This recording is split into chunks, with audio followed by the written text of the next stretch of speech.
One more thing that I wanted to improve on my audio is this typical hiss sound. So whenever I pronounce an S, it's naturally a little bit more pronounced. The way I talk, it's the way I pronounce things, it just makes it like this. But it's also the audio editing that makes it a little bit more pronounced than I want it to be. So I was looking for a solution, and I think that the hiss cut has helped my audio a little bit. Let me just play this one from my last video.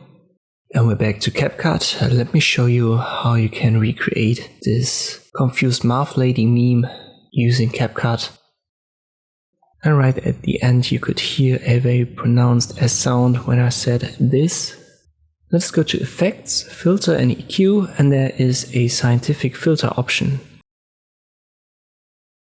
We can use a preset, and it's called Hiss Cut right here. And it should give you this curve. So at the end there's a strong drop off. That's what we want.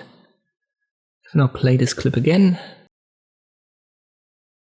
And we're back to CapCut. Let me show you how you can recreate this confused mouth lady meme using CapCut. So I think this actually improves my audio. Let me apply it, and I'll play it once more. And we're back to CapCut. Let me show you how you can recreate this confused mouth lady meme using CapCut. And there you go. It's a small improvement, but I think it's worth it checking it out. So if you have this typical S sound more pronounced in your audio as well, check out this scientific filter and try the preset.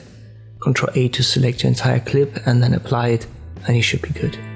I hope this video was helpful. Thank you for watching, and I'll see you next time.